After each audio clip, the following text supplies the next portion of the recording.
decía el consejero Ítalo Martínez.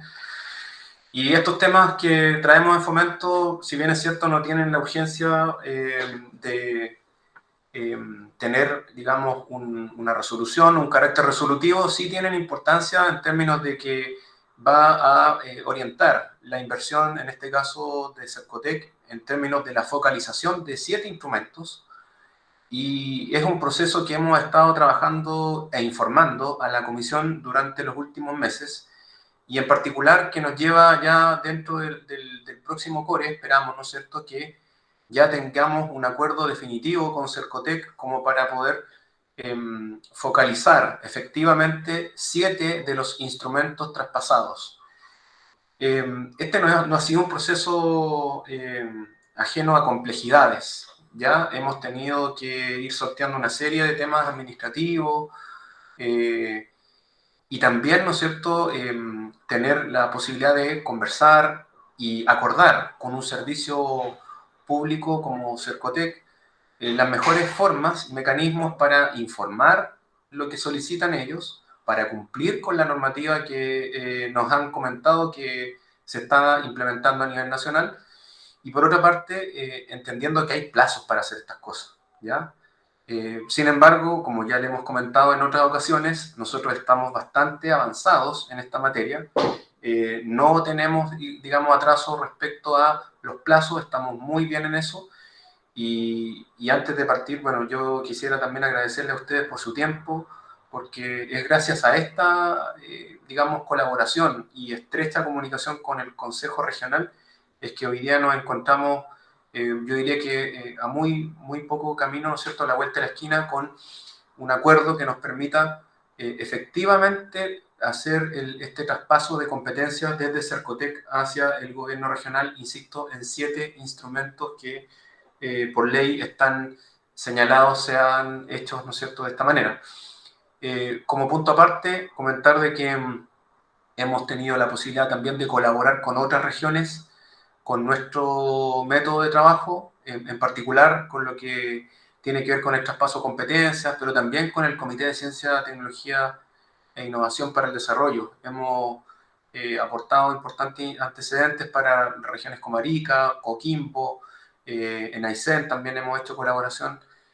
Entonces, lo que quiero transmitir con esto es que el hecho de estar haciendo con anticipación el trabajo y de manera proactiva nos permite hoy día, ¿no es cierto?, también asumir una posición de liderazgo en esa materia, guardando las proporciones, porque hay que esperar el resultado final, por supuesto, es un paso importante, pero sin duda cuando ya 2 o 3 regiones comienzan a preguntarle a otra región más pequeñita, ¿no es cierto?, como esta, es para, ¿no es cierto?, un motivo para nosotros sentirnos tranquilos de que estamos haciendo esta parte del trabajo a conciencia y bien, y que esperamos que llegue a buen puerto, ¿ya?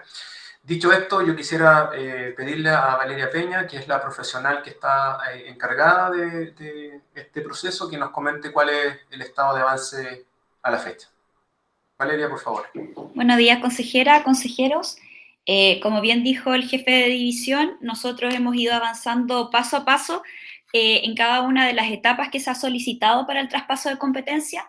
En este sentido, hay 5 hitos críticos para el traspaso de competencias con Cercotec. El primero era el diagnóstico estratégico, que se los comentamos en la sesión anterior, en qué consistía, donde había que trabajar con una matriz integrada con una serie de información y antecedentes preliminares de la región, que tenía como fecha de entrega sugerida el 30 de agosto, fecha con la que cumplimos como región.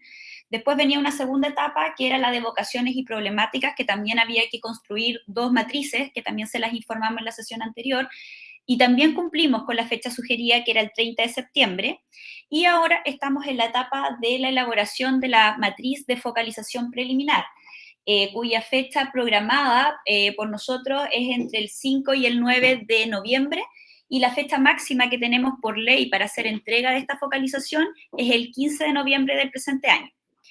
Un cuarto hito crítico es la presentación y la resolución de la focalización regional al Consejo Regional.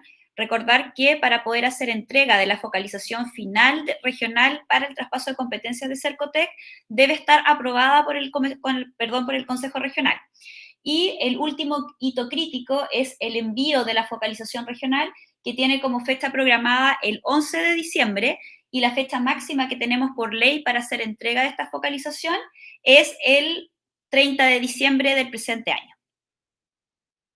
En ese sentido, lo que hoy día nosotros vamos a comentarles es en qué consiste esta matriz de focalización preliminar que tenemos que enviar antes del 15 de noviembre, y para lo cual Cercotec tiene 15 días corridos para hacernos observaciones a esa matriz. Comentarles también que de los antecedentes entregados a la fecha, tanto del diagnóstico estratégico como de vocaciones y problemáticas, nosotros no hemos recibido ningún tipo de observación o corrección que tengamos que hacer respecto a los antecedentes entregados por parte de Cercotec nivel central. Por lo tanto, entendemos, y de acuerdo a lo que también nos ha dicho Cercotec regional, somos una de las regiones, como decía el jefe de división, que vamos más avanzados con el trabajo.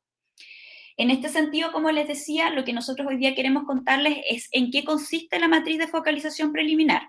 Está compuesta por varios puntos, entre eso el instrumento y la descripción. En este caso son 7 los instrumentos que van a ser traspasados, pero aquí van a aparecer como 8. ¿Por qué? Porque el instrumento que es el capital Semilla Emprende, también está separado en el capital Abeja Emprende, que está pensado para mujeres. Entonces, en esta matriz nosotros lo tenemos separado porque la focalización es distinta, obviamente, por el perfil del cliente. Luego tenemos el tipo de focalización, el perfil del cliente, el territorio, los rubros, el presupuesto y la cobertura, los compromisos del gobierno regional y la descripción, los objetivos estratégicos relacionados a cada instrumento y los desafíos y oportunidades relacionadas también a cada uno de los instrumentos que tiene la focalización preliminar. Lo que está en pantalla y que no se visualiza mucho, y por eso nosotros ahora lo desagregamos en distintas partes, es la matriz de focalización preliminar del año 2022, que es la misma que tiene que aprobar después el Consejo Regional, pero que cambia de nombre a Focalización Regional 2022. Pero la información que contiene ambas matrices es exactamente la misma. Ahora comentarles cuáles son los instrumentos que se van a transferir. Como les decía, está el Capital Semilla Emprende y el Capital Abeja Emprende, que son los dos instrumentos que están pensados para emprendedores, es decir, para personas que no tienen iniciación de actividades en primera categoría. Y estos son fondos concursables que apoyan, como dice ahí, la marcha de nuevos negocios liderados por, en el caso del Capital Abeja, por mujeres, y en el caso del Capital Semilla Emprende, puede ser cualquier persona que no tenga iniciación de actividades en primera categoría, como les indicaba. Luego está el instrumento que es el CRECE, Almacenes de Chile, Promoción y Canales de Comercialización, Redes de Oportunidades de Negocio, Mejora Negocios y el Juntos. Todos estos instrumentos están orientados a micro, pequeña empresa, empresas de menor tamaño, que tengan iniciación de actividades en primera categoría, ¿ya? Luego, lo que pide la matriz de focalización preliminar está el tipo de focalización, y aquí hay 3 tipos de focalización que indica la matriz. Primero está el territorio, después está el perfil de cliente y luego está el rubro. Y después las otras, porque esto viene la matriz por un modo desplegable, ya viene la interacción entre cada uno de estos. Por ejemplo, el territorio más el perfil del cliente, el territorio más el rubro, o los 3 tipos de focalización por instrumento. Cada uno de estos puntos que vamos a ver a continuación se trabaja por instrumento. Después tenemos el perfil del cliente, que está, por ejemplo, el tema etario, el género, etnia. Por ejemplo, se puede trabajar si son adultos mayores, si son jóvenes, si son mujeres, y la etnia. Después tenemos el territorio, y en este sentido lo que se refiere es al territorio geográfico, y puede ser por comuna, por provincia o un territorio especial, por ejemplo, los territorios de las zonas rezagadas. Luego tenemos los rubros, y nosotros acá vamos a hacer el énfasis en que se va a trabajar a partir de los lineamientos que tiene la Política Regional de Fomento, que se aprobó este año, y se focalizará preferentemente en rubros como economía mapuche, economía creativa, agricultura, específicamente fruticultura y horticultura, alimentos con valor agregado, pesca y acuicultura, industria secundaria de la madera y el turismo. En esto me gustaría resaltar que lo que hemos conversado con Cercotec regional es que estos son los rubros preferentemente a focalizar. No es que excluya otros rubros de la región, ¿ya? y en eso fue un acuerdo que tuvimos, como les decía, con Cercotec regional. Luego está el presupuesto estimado y la cobertura estimada, y en este sentido el presupuesto que tenemos hasta ahora es solamente el presupuesto entregado a través de un oficio, que es el presupuesto exploratorio. Cercotec nivel central tiene hasta el 1 de diciembre para poder entregarnos el presupuesto final por cada uno de los instrumentos y el presupuesto obviamente que va a haber en la región. Respecto a los compromisos del gobierno regional y la descripción, nosotros acá nos vamos a basar, como les decía, en la política regional de fomento a partir de sus lineamientos estratégicos, sus objetivos estratégicos, las metas y los logros definidos en la política. Luego, respecto a los objetivos estratégicos relacionados, nosotros, como les decía, vamos a trabajar en los objetivos de la política, que son la creación del valor agregado, el talento humano y la ciencia, tecnología y innovación. Y para cada uno de estos objetivos estratégicos y para cada instrumento se debe definir cuál es el desafío y la oportunidad relacionada. Respecto a la contribución que tiene el traspaso de competencias al gobierno regional, a nosotros nos gustaría recalcar que la principal contribución es que fortalece a los gobiernos regionales.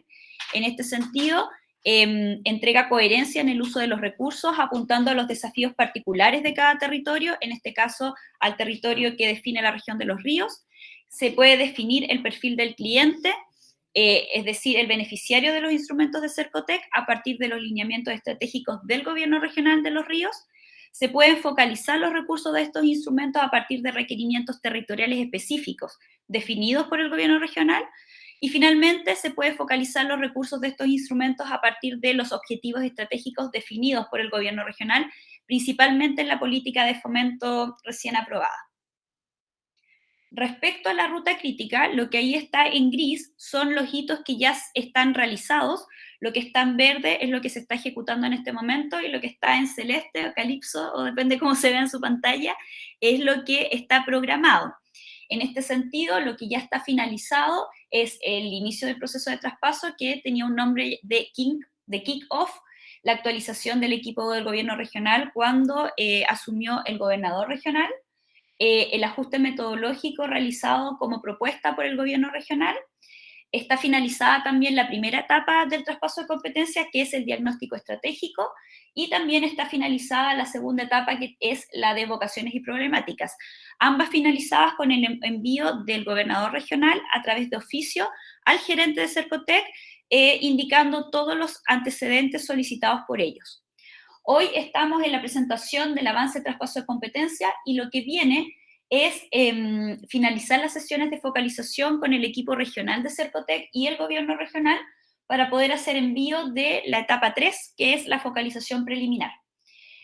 Como les indicaba anteriormente, Cercotec nivel central tiene un plazo máximo de 15 días para poder hacernos observaciones a la matriz de focalización preliminar, y a partir de eso nosotros ya podemos hacer la presentación al Consejo Regional, para lo cual tenemos programada la fecha del 7 de diciembre para poder cumplir con los plazos establecidos y enviar la focalización preliminar aproximadamente el 22 de diciembre, cumpliendo así con la fecha máxima que se establece por ley, que es el 30 de diciembre del presente año.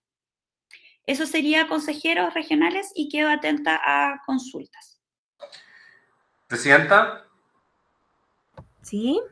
Me gustaría, para concluir, señalar de que todo este trabajo que nosotros estamos haciendo y que está reflejado en esta ruta crítica, en los, digamos, hitos que están coloreados, implica, ¿no es cierto?, hacer una serie de presentaciones en el Consejo, obviamente, para validar y para poder hacer el feedback o recibir el feedback de su parte. Pero también es cierto de que si nosotros no hubiésemos hecho todo lo que está de aquí para atrás, no podríamos estar hoy día a esta, digamos, vuelta de poder obtener el visto bueno de ustedes, por un lado. Y por otro lado, también mencionar de que si nosotros no hacemos esto, como va a ocurrir en algunas regiones que ya no alcanzaron a hacerlo o lo van a hacer de una forma muy improvisada, lamentablemente, Cercotec tiene por ley también la atribución de ellos focalizar desde nivel central los rubros, los criterios y una serie de otras variables que obviamente les permiten a ellos concentrar acciones de fomento productivo en esos 7 instrumentos en la región, lo cual evidentemente no, sería una pérdida, ¿no es cierto?, de competencia para el gobierno regional en esas decisiones que, si bien es cierto, no adjudican recursos, no tiene que ver con eso, sí focaliza en términos estratégicos las acciones de fomento que se podrían desarrollar en esos 7 instrumentos que comentó Valeria.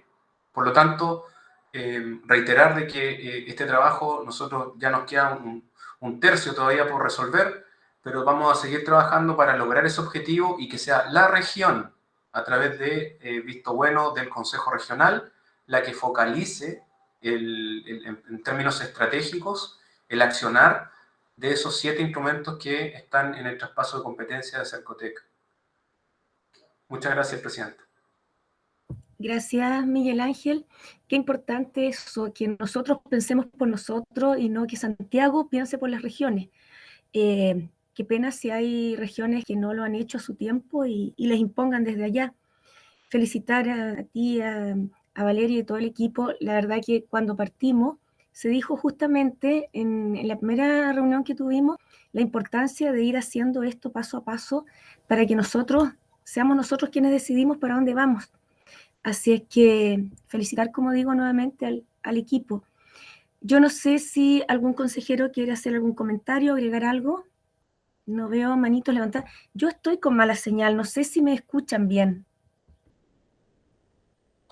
Le ¿Sí? escuchamos Ya. bien, presidente. Ya. Estoy un poco difónica, es cosa del clima, ya no es que esté cambiando la voz. Consejeros, no sé si tenemos alguna consulta o algún comentario. Parece que voy a ver el chat.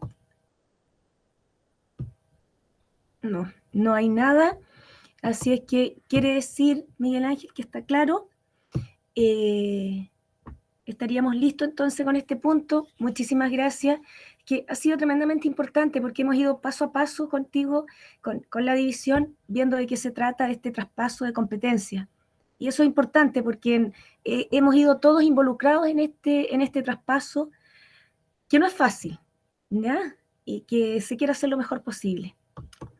Damos entonces por Muchas terminado el primer punto de tabla y pasamos al segundo, que es la presentación y análisis del estado del avance del estudio Presidenta, manejo. ¿Sí? hay un consejero que está solicitando la palabra. Patricio Fuentes. Ay, disculpa, Patricio. Muy buenos No hay días. problema, Adelante. presidenta. No hay problema, presidenta. Bueno, solamente para agradecer la presentación de don Miguel Ángel, toda Valeria, porque sé que hay un trabajo detrás de todo esto y agradecer la manera como se expone, porque a uno le queda muy claro en la ruta, el trazado de lo que se está haciendo, sobre todo este tema de traspaso de competencias, que es muy importante, y manejar la información de esa manera y que a uno le permita manejar la información de esa manera, le aclara más el mapa mental, ¿cierto?, para poder tener claro todo esto. Así que gracias a la labor de la división encabezada por Miguel Ángel y secundada por Valeria. Gracias, presidente. Gracias, consejero. Entonces, Miguel Ángel, estaríamos listos con el primer punto, que era el tuyo, y pasaríamos a nuestro segundo punto de tabla, que es la presentación y análisis del estado de avance del estudio, manejo y gestión del espacio marino costero de la región de Los Ríos. Expone don Ángel Veroiza, el gerente de la corporación, y don Alfredo Almonacid, representante de la ONG Conectar para Conservar.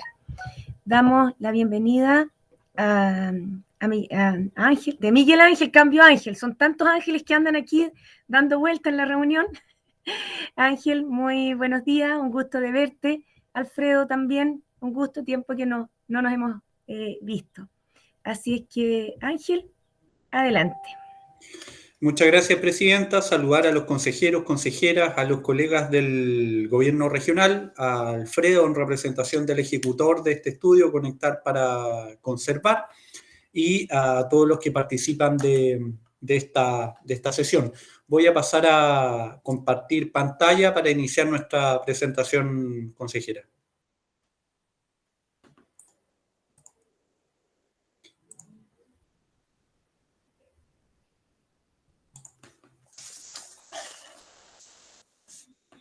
¿Pueden ver la presentación? ¿Sí? Sí, se ve. Bien, Ya. se ve bien. Perfecto. Bueno, tal cual como usted señaló, este estudio tiene por nombre Análisis, Manejo y Gestión del Espacio Marino Costero de la Región de los Ríos.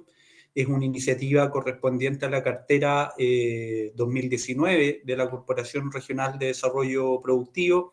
Actualmente está en ejecución por un monto de 175 millones de pesos, un plazo de ejecución de 36 meses, y quien ejecuta es efectivamente la ONG Conectar para Conservar, en conjunto con la Universidad Austral de Chile, representados el día de hoy por don Alfredo Almonacid, que por su intermedio presidenta va a dar cuenta del estado de avance de esta importante iniciativa. Comentar a modo de contexto de que esta iniciativa no solamente trata de la implementación de un área marina costera de múltiples usos, como en reiteradas ocasiones hemos conversado con consejeros regionales.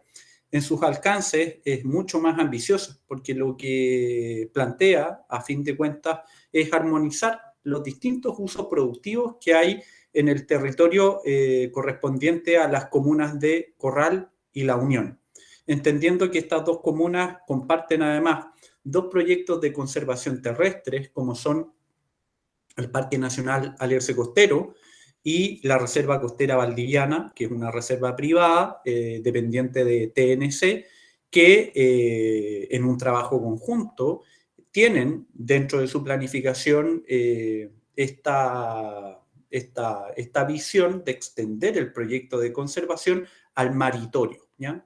Y de esa manera, desde hace bastantes años atrás, es que empieza a tomar forma esta idea de tener una unidad de conservación en el mar que corresponde a estas dos comunas. Para todos es sabido que hay un contexto global de cambio climático que nos obliga a reparar y a replantearnos respecto de el modelo de desarrollo, respecto de cómo estamos relacionándonos con el medio ambiente, cómo estamos haciendo uso de los recursos naturales, de la mirada que le damos a estos recursos solamente como recursos y no como una especie que depende del delicado equilibrio que hay entre la naturaleza, nuestras necesidades como seres vivos y los demás integrantes de la biodiversidad que nosotros podemos apreciar. Actualmente, y esto está ya es de consenso de la comunidad científica, en el 99% de la comunidad científica establece que el cambio climático es resorte de causas antrópicas, o sea, es por causa del hombre, ¿ya? Hay un consenso prácticamente total en la comunidad científica y que ha sido una de las tantas conclusiones que emite el Panel Internacional para el Cambio Climático cada vez que se reúne, ¿ya? A nivel global necesitamos reducir en un 45% las emisiones de gases de efecto invernadero de aquí a 2030 para evitar un calentamiento catastrófico que ya sería imposible de poder manejar. Una de las estrategias que existe para esto, para adaptarnos a este contexto de cambio climático, es justamente la creación de nuevas unidades de conservación. Y cuando hablamos de unidades de conservación nos referimos a parques, nos referimos a reservas, nos referimos a parques marinos, a reservas marinas, a áreas marinas costeras de múltiples usos. En definitivas cuentas, todas las categorías que están identificadas en nuestra normativa. ¿Por qué es tan importante hablar de una unidad de conservación en nuestro maritorio, ¿ya? Chile está atravesado prácticamente por una de las corrientes más importantes, una de las corrientes marinas más importantes a nivel mundial, como es la corriente de Humboldt. Eso da cuenta de que Chile a nivel mundial está entre el quinto y el sexto lugar entre los países más relevantes en torno a la actividad pesquera y acuícola, ¿ya? Generando impactos positivos no solamente en lo económico, o sea, no solamente es un sustento de vida para las comunidades de la zona costera, sino que desde el punto de vista social y cultural es un espacio donde suceden cosas, donde los vecinos se interrelacionan, donde se conocen las familias, donde se da espacio para el desarrollo de expresiones culturales, de relacionamiento, y por ende es muy relevante generar medidas que apunten a su conservación y a su cuidado. El cambio climático pone en un escenario muy complejo esta oportunidad, este sitial destacado que ha tenido Chile en el concierto mundial en torno a la actividad pesquera, por cuanto redunda en acidificación del océano, producto de el aumento en la proliferación de gases de efecto invernadero, en el aumento de las temperaturas de las aguas, que incide directamente en el comportamiento de las pesquerías y en la desaparición de algunas especies, como por ejemplo en la afectación de los corales, que es una de las bases de la cadena alimenticia o de la trama trófica de los ecosistemas marinos. Entonces, una iniciativa como esta, hablar de que nuestra región de los ríos, que cuenta con un sinnúmero de sindicatos de pescadores, con más de 20 caletas de pescadores, cuente con un área marina costera de múltiples usos, créanme que es un desafío realmente importante, que además va a generar cambios en cómo administramos y cómo nos aproximamos al territorio región.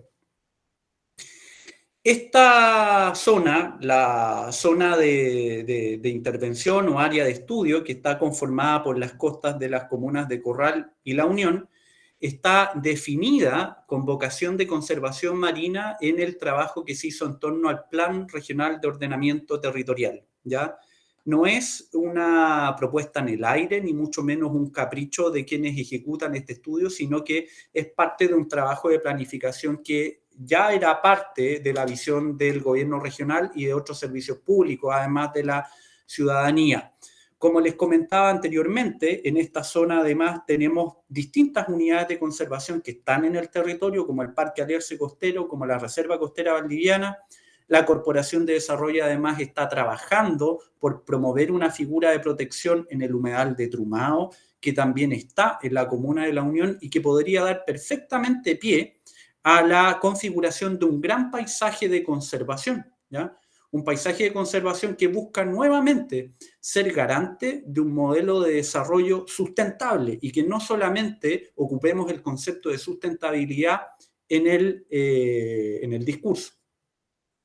Este paisaje de conservación sin duda que genera una serie de oportunidades para el desarrollo económico, cultural, social y el buen vivir de todas las personas que habitan la costa valdiviana.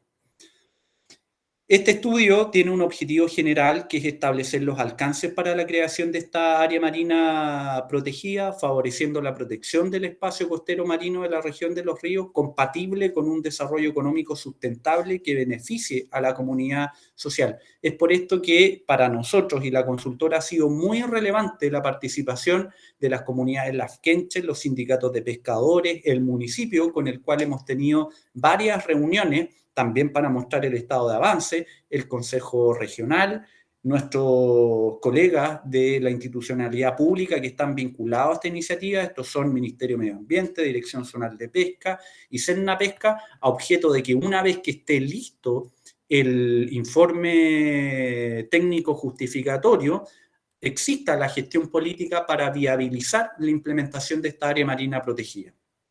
Dentro de los objetivos específicos tenemos la identificación, diagnóstico y caracterización del conjunto de características ecológicas, sociales y culturales, esto es una línea de base del área de estudio, identificar y delimitar el territorio, o sea, el polígono en el cual se va a implementar esta área marino-costera protegida, en el cual esperamos que se implemente, determinar la estrategia de protección, y el desarrollo de un modelo de manejo sustentable de los recursos marinos y de trabajo colaborativo con la comunidad, donde efectivamente la comunidad costera es uno de los actores principales.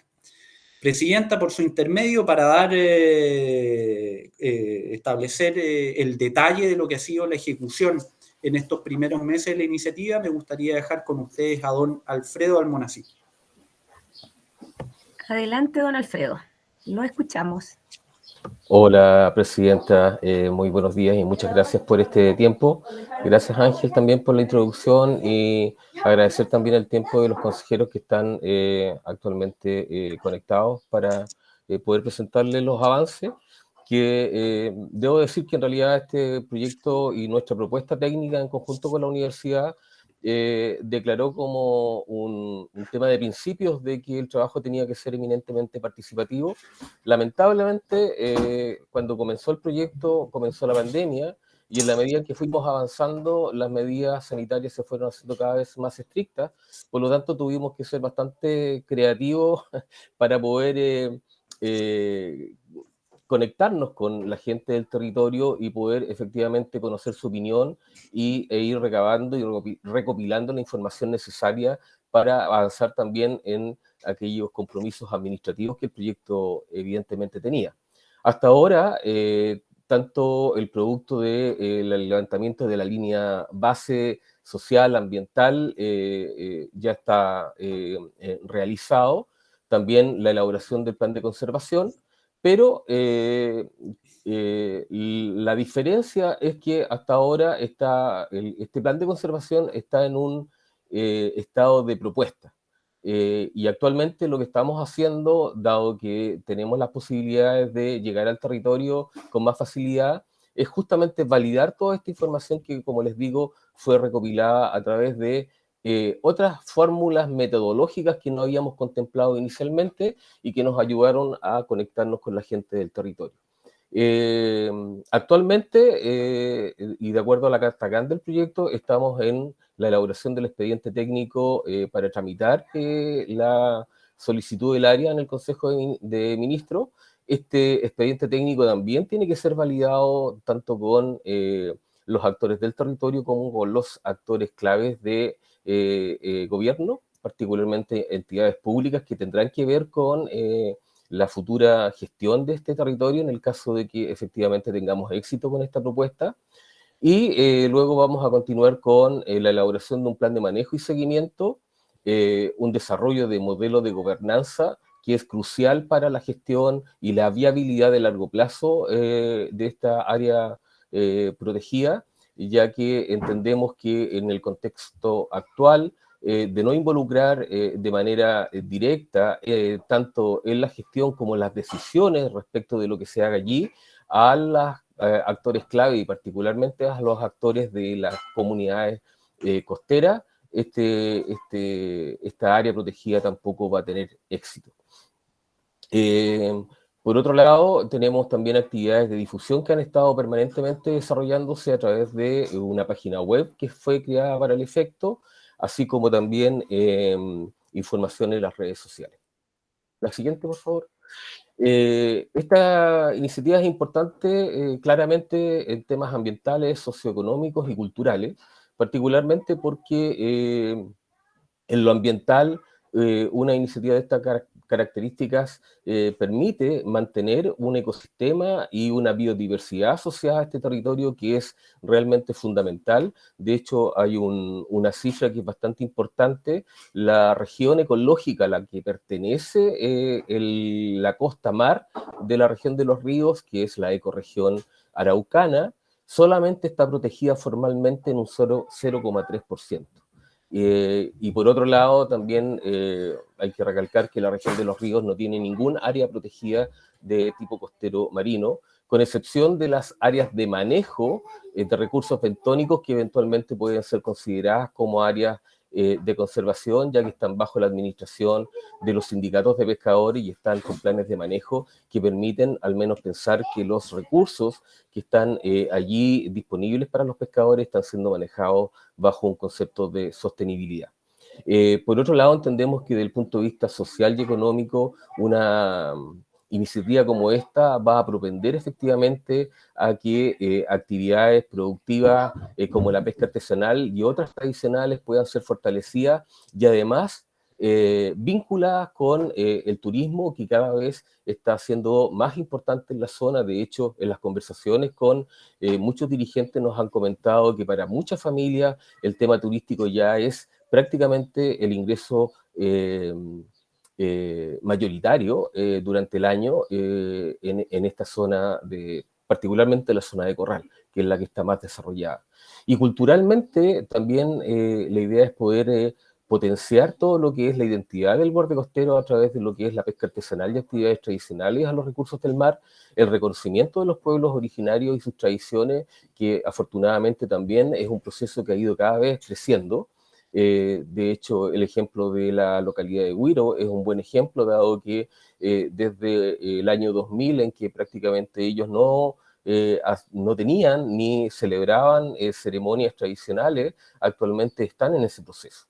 Y creemos también que en la medida en que sea exitoso desde el punto de vista social y económico, va a permitir que haya un mayor arraigo del territorio y eventualmente una menor migración, producto de que van a haber mayores oportunidades para que efectivamente la gente se pueda desarrollar. La siguiente.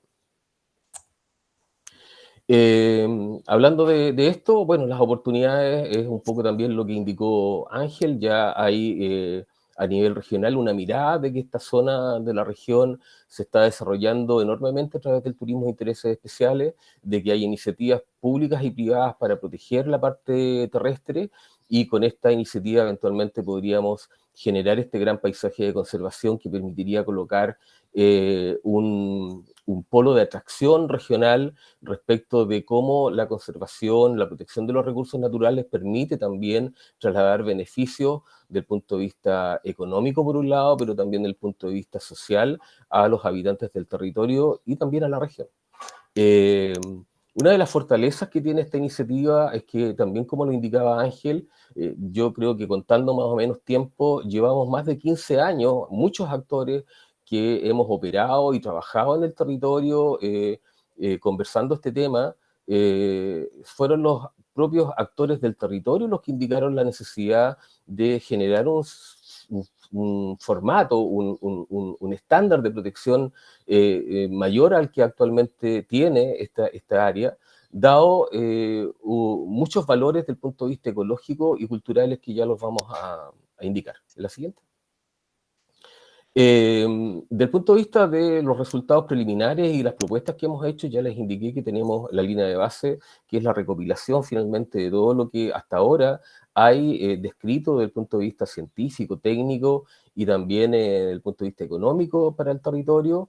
Hay una delimitación preliminar también de la zona de estudio. Este mapita va a sufrir algunas modificaciones, dado de que el Ministerio de Medio Ambiente nos sugirió modificar los deslindes para poder facilitar eventualmente luego la fiscalización de algunos organismos públicos. Entonces, estas líneas van a ser modificadas en parte, pero en lo esencial, lo que se quiere proteger va desde Morro Gonzalo por el norte, en la comuna de Corral, hasta la barra del Río Bueno, en la comuna de La Unión.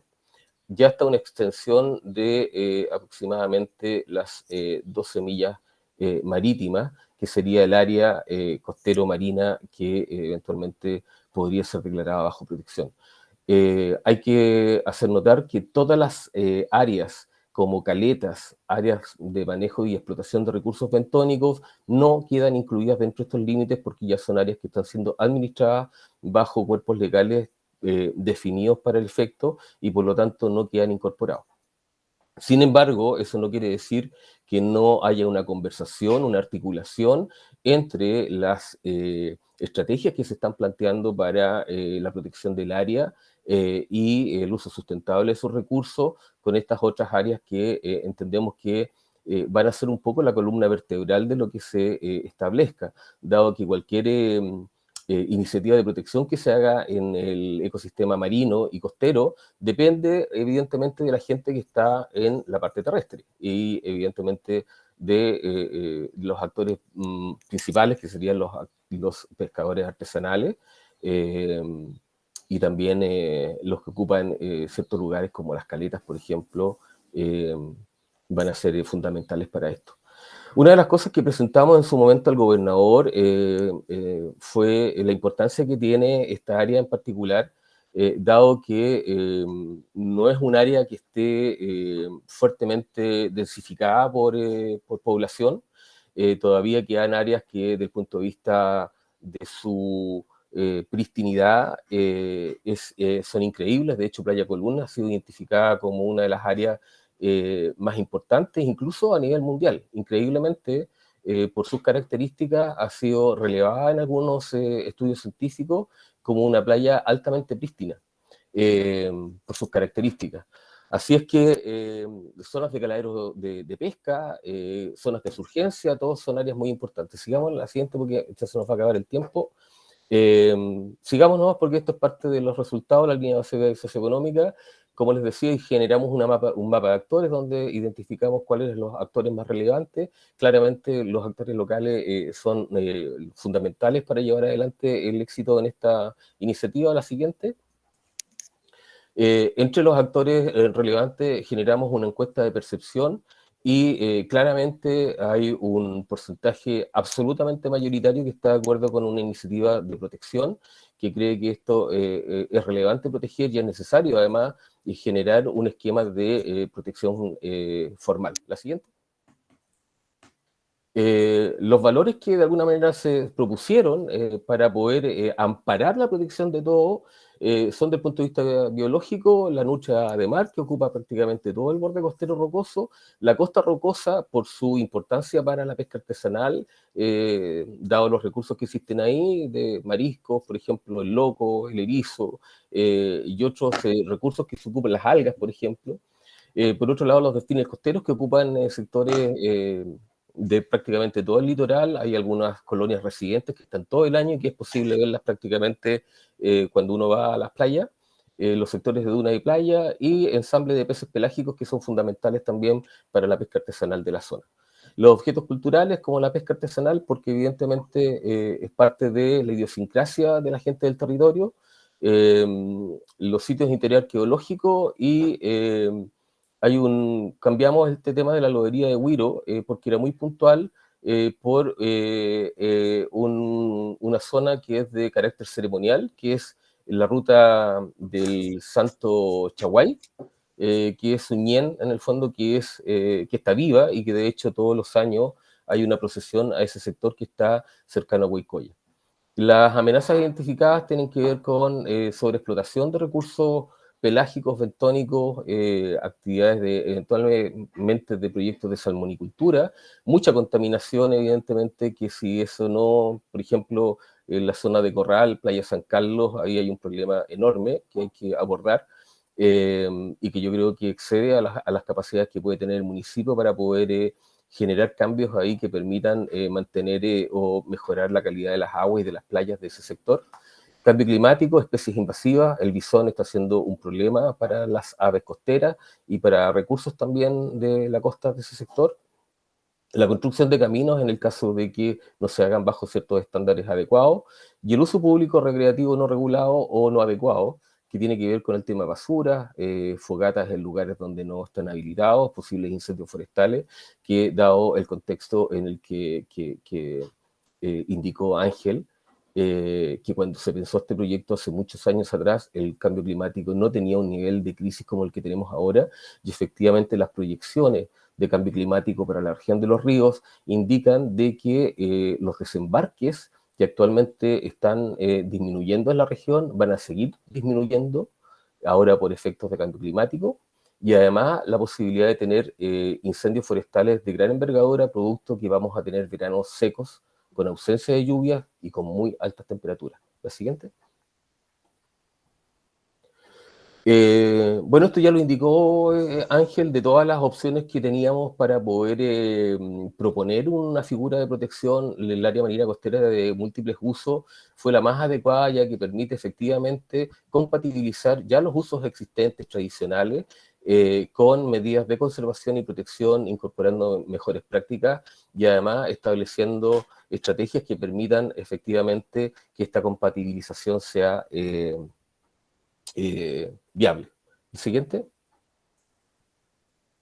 Hemos hecho actividades de difusión en la medida que se puede a través de estas plataformas que a veces no son muy amigables para establecer lazos de confianza con la gente, y por otro lado también nos hemos dado cuenta de que la gente en el territorio tiene una brecha enorme con el uso de este tipo de tecnología. Por lo tanto, mucha gente queda al margen finalmente de la información, del conocimiento y de la participación, y por lo tanto creo que ese también es un tema que hay que abordar adecuadamente. La siguiente.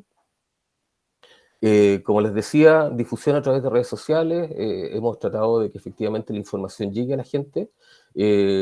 Afortunadamente el WhatsApp ha funcionado bastante bien con ellos. Hemos logrado bastantes cosas a través de esa plataforma de mensajería. La siguiente. Bueno, y esto ya lo contó Ángel, creo que nos queda poquito tiempo, así que la siguiente. La idea es que podamos...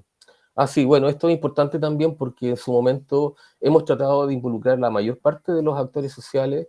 De hecho, con los dirigentes de las comunidades indígenas les presentamos una carta de participación para que ellos pudieran consentir de manera libre, previa y informada la participación en el proyecto. Nos fue bastante bien con eso. La gente le gusta el proyecto, creen que efectivamente va a ser de beneficio, y actualmente con las reuniones que hemos tenido con los dirigentes nos están invitando. Afortunadamente ellos están recién empezando a hacer reuniones más ampliadas. De hecho, el sindicato de Huiro va a tener su primera reunión de asamblea este 13 de noviembre y nos invitaron a presentar el proyecto. Están muy interesados en que esto pueda seguir avanzando. Ellos entienden que efectivamente la única manera que tienen de aquí al futuro de poder mantener sus recursos para las generaciones que les siguen es protegiéndolos, es utilizándolos de manera sostenible. Así que yo creo que ahí ese es también un sustrato muy fértil para poder trabajar estos temas. La siguiente. Bueno, siguen con nuestras reuniones, que en el fondo la idea es poder entregarle la información detallada del proyecto a cada una de las personas con las cuales nos hemos reunido y pidiéndoles que por favor nos den tiempo una vez que hagan reuniones de asamblea para poder ir a validar toda esta información, cosa que afortunadamente está siendo positiva. Así que muchas gracias por su tiempo y hay próximos pasos que tiene que ver con esto, con fortalecer el conocimiento y la información con los actores claves locales.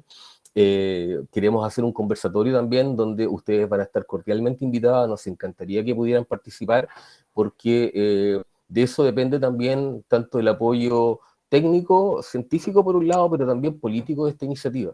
O sea, yo creo que si finalmente nuestras autoridades entienden de que, como decía Ángel, esto no es un capricho simplemente por tener un área.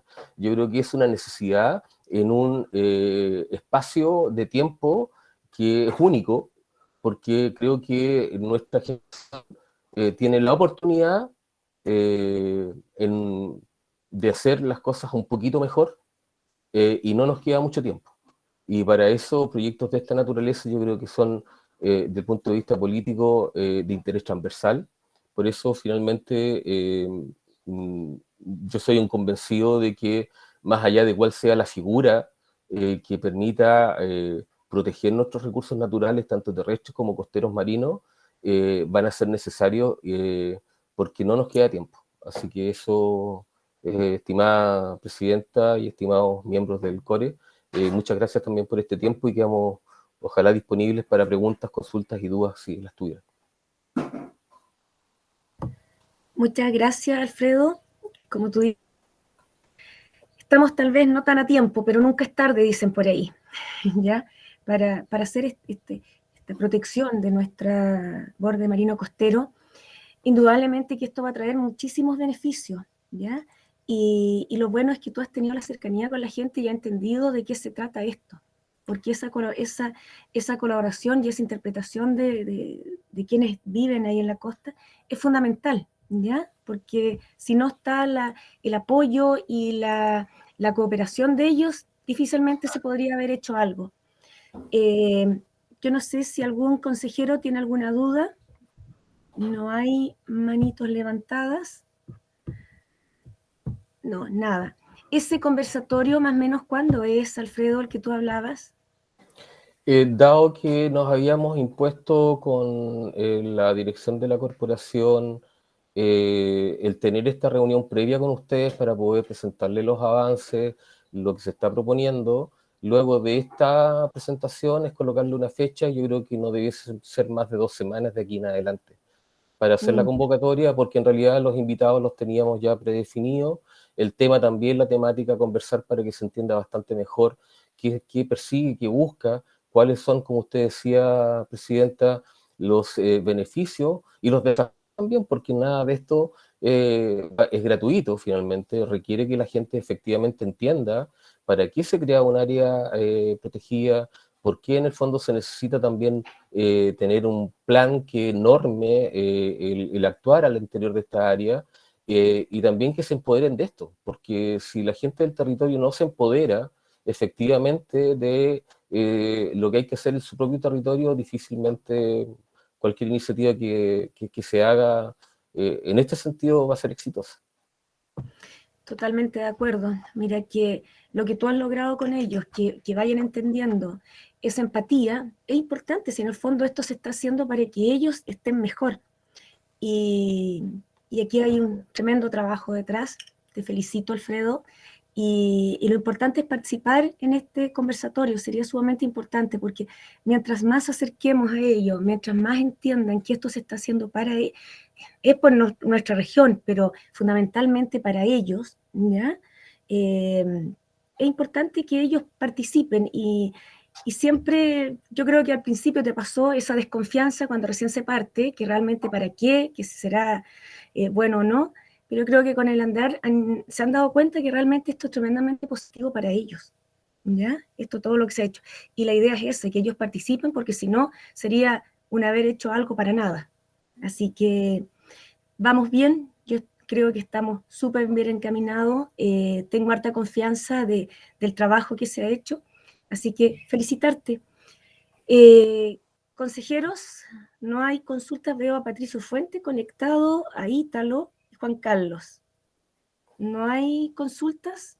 No hay consulta, Presidenta. Quedó clarito, ¿cierto?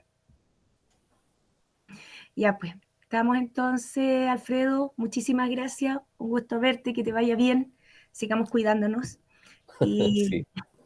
y Ángel, gracias también a ti, a la gente de la corporación, Leonardo, que están detrás, porque la verdad es que esto ha sido un trabajo muy bien hecho y sobre todo que ustedes han estado ahí muy atentos a cómo va avanzando.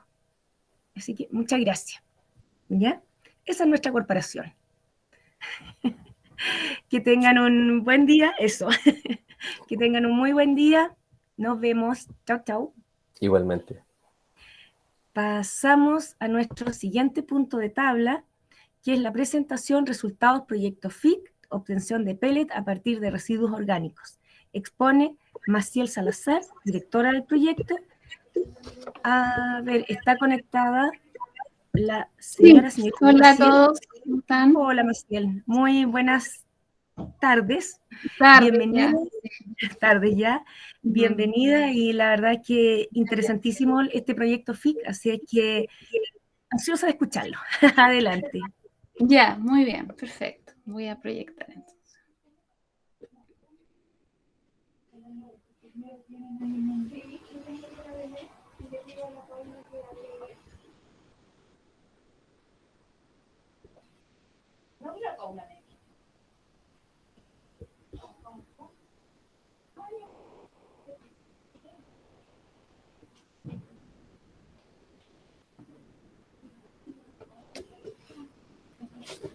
¿Sí? ¿Se visualiza bien?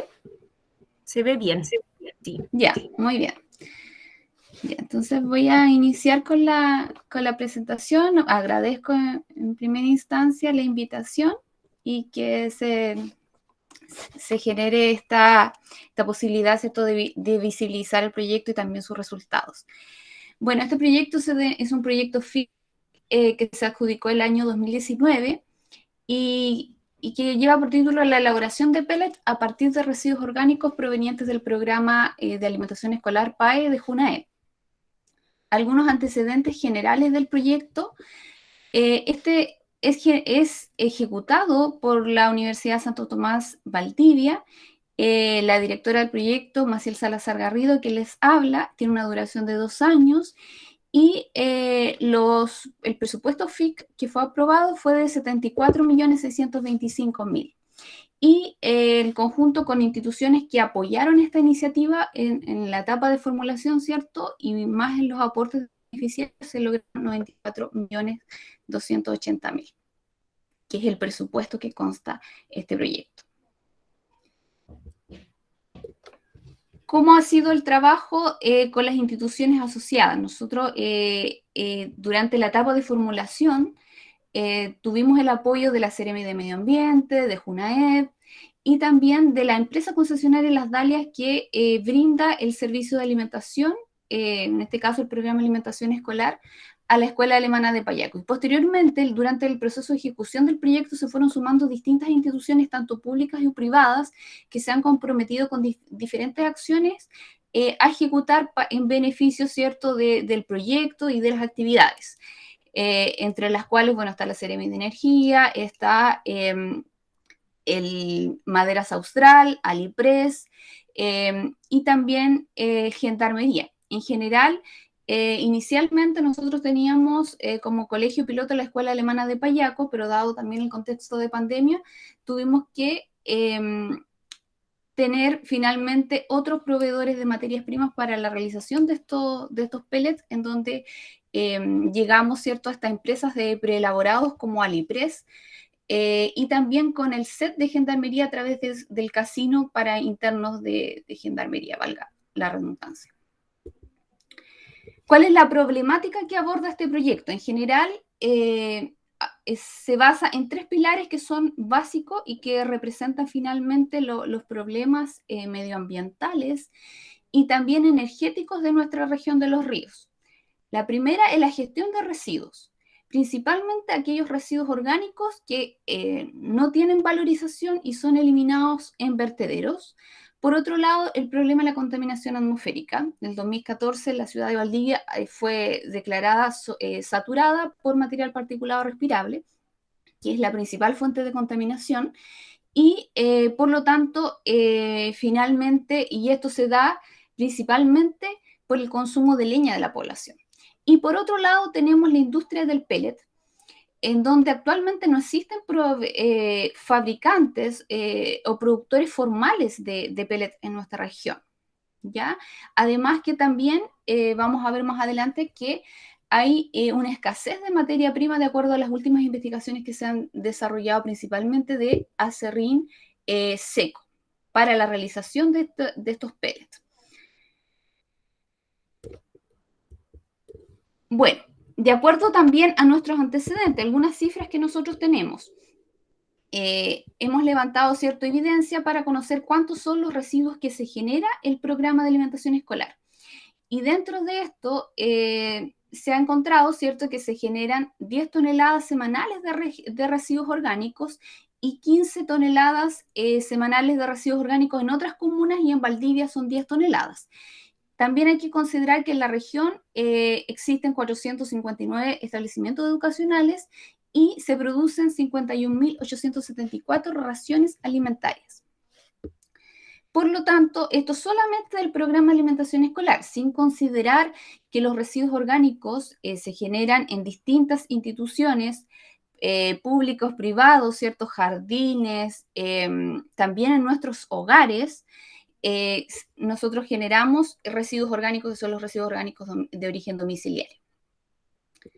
Al considerar estos residuos que tienen otras fuentes de generación, vemos, por ejemplo, ahí el vertedero de nuestra región, Morrompulli, en el cual, de acuerdo a algunas cifras entregadas, ¿cierto?, por el Ministerio de Medio Ambiente, en el cual el año 2018 se generaron 320.000 toneladas de residuos no peligrosos, y de estos 169.000 toneladas corresponden a residuos domiciliarios, o sea, residuos municipales, perdón, y solamente el 1,8% son valorizables. Es decir, se le da, ¿cierto?, algún uso, ya sea a través de compost, que es lo que es más habitual finalmente. Otra de las problemáticas es la contaminación atmosférica, como lo había mencionado, y esto está dado principalmente por el consumo de leña, el cual está presente en el 93% en el 92% de los hogares de la región utiliza leña como combustible para calefacción y también para la cocción de alimentos. La principal fuente de contaminación aquí es el material particulado respirable que genera este tipo de combustión y que, si vemos ahí algunos valores que se presentan, están por sobre la norma de calidad primaria que establece, en este caso, el Ministerio de Medio Ambiente para la calidad del aire. Por otro lado, tenemos esta industria del pellet que va creciendo y que el mercado está, el 49% representa lo que es el sector domiciliario hacia donde nosotros apuntamos también con este proyecto. Y bueno, se estima que el 2030, ¿cierto?, la capacidad instalada de pellet podría superar el 1.000.000 de toneladas al año, lo que podría abastecer al 90% del mercado de la leña. Y también se ha visualizado que existe una escasez de materia prima, lo que ha generado en algunos momentos, ¿cierto?, un desabastecimiento del pellet. Y este acerrín principalmente es seco, hay una escasez de acerrín seco, ya que la producción está concentrada básicamente en la 8ª región. Y además, esto hace indispensable, ¿cierto?, que exista la demanda a buscar nuevas materias primas no convencionales para la producción de pellet, dentro de las cuales está la innovación que nosotros proponemos. ¿Cuál es la innovación que nosotros proponemos? Estos residuos orgánicos, además que se generan en cantidades importantes, como ya visualizábamos, y que de acuerdo a la evidencia científica, tienen un alto poder calorífico, o sea, tienen un alto poder de generar energía, calor, y esto nosotros lo utilizamos para introducirlo, ¿cierto?, en la industria del pellet y fabricar pellet a partir de residuos orgánicos de origen alimentario para calefacción finalmente domiciliaria, es decir, generamos economía circular. ¿Cuáles son los objetivos del proyecto? Obtener este pellet a partir de residuos orgánicos provenientes del programa de alimentación escolar, y para llevarlo a cabo, ¿cierto?, tenemos nuestros objetivos específicos que apuntan a estandarizar el proceso de elaboración de pellets, la caracterización tecnológica del proceso de elaboración de pellet, la validación del pellet en estufas de acceso comercial, y también otras actividades complementarias como el análisis de los efectos sociales y medioambientales y económicos, que finalmente nos van a dar luces, ¿cierto?, hacia dónde nosotros nos proyectamos para lograr, ¿cierto?, la sustentabilidad de este proyecto. Bueno, ahora les voy a comentar cuáles son los principales resultados que hemos tenido hasta la fecha. Ya tenemos prácticamente 2 años de ejecución, en general tenemos productos de transferencia tecnológica, y hemos logrado obtener el prototipo de pellet a partir de residuos orgánicos, que es nuestro más importante, ¿cierto?, logro. Para iniciar en una primera instancia, ¿cierto?, era importante estandarizar todos los protocolos de la obtención de un residuo de calidad en este caso, para la elaboración de pellet. Para lo cual, nosotros generamos un manual de buenas prácticas de gestión de residuos para valorización energética, el cual comprende 3 capítulos. En el primero se habla del contexto general del proyecto, las problemáticas medioambientales de nuestra región, la generación de residuos orgánicos. En el segundo ya nosotros consolidamos lo que son todos los procedimientos y protocolos estandarizados para producir finalmente este residuo que sea de calidad para la elaboración de pellets, ¿ya? Y finalmente, en el tercer capítulo, dado que nosotros estamos trabajando y que el proyecto estaba enfocado en lo que es el programa de alimentación escolar, hacemos una propuesta de un programa educativo en donde aquellos establecimientos educacionales que quieran adherirse a este proyecto y quieran implementarlo en sus respectivos establecimientos, puedan utilizarlo para lograr la certificación ambiental de establecimientos educacionales. ¿Ya? Entonces este es el primer producto de nuestro proyecto indispensable para estandarizar todo lo que viene después, que es la elaboración de pellets. En la lámina se representa el diagrama de flujo de todo el proceso de gestión de residuos orgánicos dentro del establecimiento educacional y posteriormente, ¿cierto?, el transporte hacia la planta o de elaboración de pellet, que finalmente termina, ¿cierto?, con la obtención de un pellet final que está en condiciones óptimas para ser entregado al cliente final. Ahí el detalle de cada uno de los puntos críticos indispensables para que este residuo sea óptimo para nuestro proceso productivo. Posterior a la generación de este manual, nosotros generamos un manual de buenas prácticas de elaboración de pellet, en el cual este también consta de 3 capítulos. El primero consiste en el contexto general del proyecto, pero más enfocado a lo que es la industria del pellet, ¿ya? Conocer cifras generales de la industria, del mercado, ¿cierto? También las nuevas materias primas que están utilizando a nivel internacional y también algunos pequeños proyectos nacionales en los cuales han utilizado materias primas no convencionales para la elaboración de pellets, los actores clave involucrados, los programas, las políticas y también las hojas de ruta que van en coherencia con este proyecto. En la segunda etapa mostramos, o sea, en el segundo capítulo mostramos todos aquellos resultados experimentales más relevantes y que finalmente son el insumo para el tercer capítulo, donde ya están los protocolos estandarizados con base, ¿cierto?, a nuestros resultados experimentales, en el cual se entregan todos los pasos de elaboración del prototipo final de pellet. Este manual también tiene asociado una lámina, un diagrama resumen de todos los pasos desde la recepción y almacenamiento de la materia prima hasta el análisis del producto final. Todos estos diagramas también están en formato de cápsulas audiovisuales, informativas resumen, y nosotros también las publicamos en la fanpage del proyecto, para que también la puedan visualizar. Bueno, y llegamos al prototipo de pellet, que es nuestro principal, ¿cierto?, producto de este proyecto y es el objetivo final. Y vamos ahora les voy a comentar, ¿cierto?, cómo ha sido este proceso, cómo hemos obtenido este prototipo.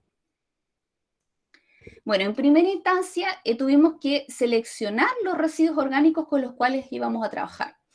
Se hicieron pruebas experimentales con distintos tipos de residuos, principalmente vegetales, ¿cierto?, verduras básicamente, y observamos distintas características de cómo se comportaban en el secado, ¿cierto?, y diferentes, finalmente, comportamientos que nos hicieron seleccionar aquellos residuos con los cuales finalmente íbamos a trabajar.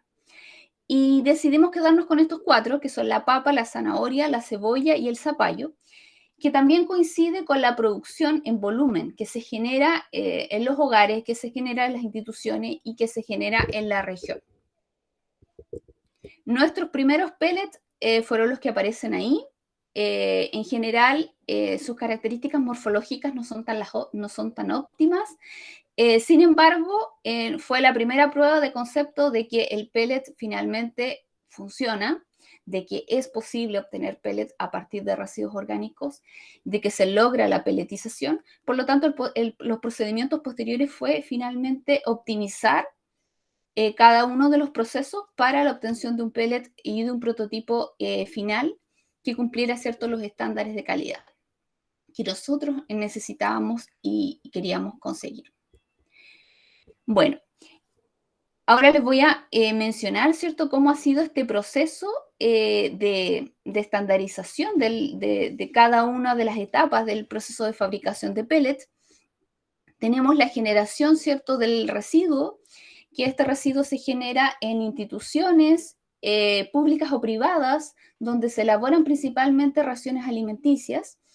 En este caso tenemos, ¿cierto?, Alipres, que fue la empresa con la cual trabajamos, además del SET de Gendarmería, quienes fueron nuestros principales proveedores de residuos orgánicos, que luego son depositados, ¿cierto?, en contenedores dispuestos para ello, de color café, y finalmente después son trasladados hacia la planta o el laboratorio de elaboración de pellet.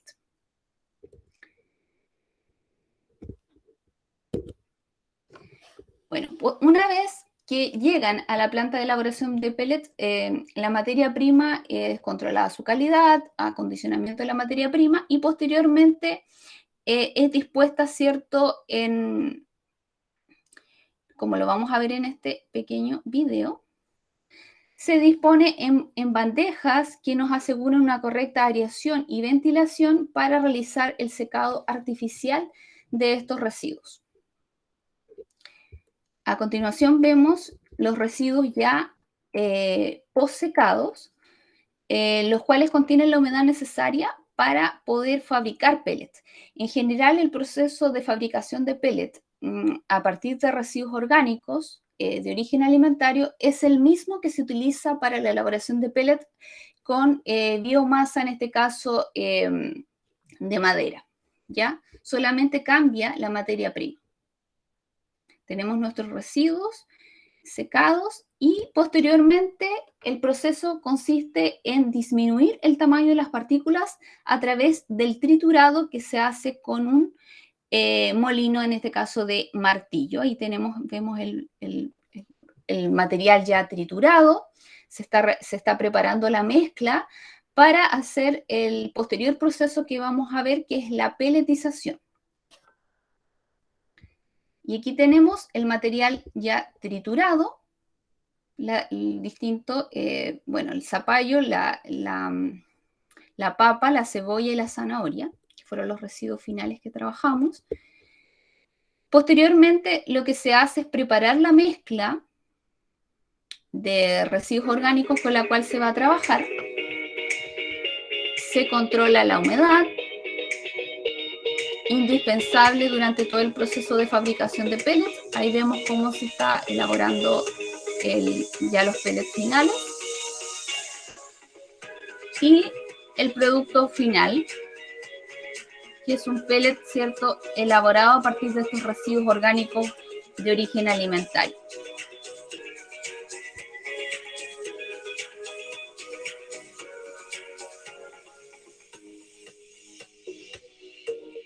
Y ahí visualizamos, ¿cierto?, uno de los pellets que nosotros elaboramos. Posteriormente, realizamos el almacenamiento de estos pellets y para asegurar la conservación de sus características, tanto de calidad como de humedad, los sellamos al vacío, que resultó un hallazgo importante durante el proyecto, ya que permite conservar muy bien las características de calidad de los pellets y también favorece mucho lo que es el almacenamiento de este producto. Por lo tanto, es una muy buena alternativa. Aquí observamos algunas de las variedades de pellets. Tenemos 12 variedades y si ustedes se fijan con morfologías distintas. En general, el primer análisis que se hace es ver lo que es el diámetro, la longitud, la textura, la apariencia y también cómo se comportan estos pellets. Más que nada, ¿cierto?, a nivel observacional, cuanti y cualitativo, que es la primera aproximación que nosotros tenemos acerca de nuestros resultados. Y aquí se seleccionan las variedades que cumplen con estos criterios y se van desechando, ¿cierto?, aquellas que no van cumpliendo con los criterios de calidad. Finalmente, elaboramos 15 variedades de pellets con distintas concentraciones de residuos orgánicos, y aquí podemos observar que tenemos desde el 10% de residuos orgánicos hasta el 50%, y en esta otra diapositiva vemos que quisimos incrementar la concentración de residuos orgánicos en la formulación, en las distintas formulaciones de pellets, y llegamos aquí, por ejemplo, a 70% y a 80%, y posteriormente realizamos ya aquellas pruebas que nos permitieron obtener un mayor porcentaje de residuos orgánicos, que fueron utilizando un 90 y un 100%. Y si ustedes pueden visualizar, utilizando concentraciones de residuos orgánicos desde un 10 a un 100%, logramos la pelletización, logramos obtener un pellet sin necesidad de incorporar aditivos ni nada adicional, ¿cierto? Por lo tanto, estos son muy buenos resultados y porque finalmente se logra la pelletización en cualquier concentración de residuos que nosotros utilicemos hasta el 100%, lo que nos indica el potencial que tiene, ¿cierto?, el prototipo que vamos a elaborar. Bueno, aquí les está representado un gráfico en el cual están las 15 variedades de pellet que anteriormente vimos, ¿cierto? Y más que nada, una de las características de calidad más conocida, ¿cierto?, es el poder calorífico. La capacidad que van a tener estos pellets de generar energía, calor, ¿cierto? Y de acuerdo a la norma chilena para pellets no leñosos, que es la norma ISO 17225, estos pellets, los pellets de origen no leñoso tendrían que tener un poder calorífico de 14,5 megajulios por kilo. Y todas las variedades de pellets elaborados tienen valores superiores, desde 17 hasta 19 megajulios por kilo, los cuales son resultados muy positivos y en general son bastante similares a lo que son el pellet comercial elaborado a partir, ¿cierto?, de biomasa de madera. ¿Cuáles son los prototipos finales?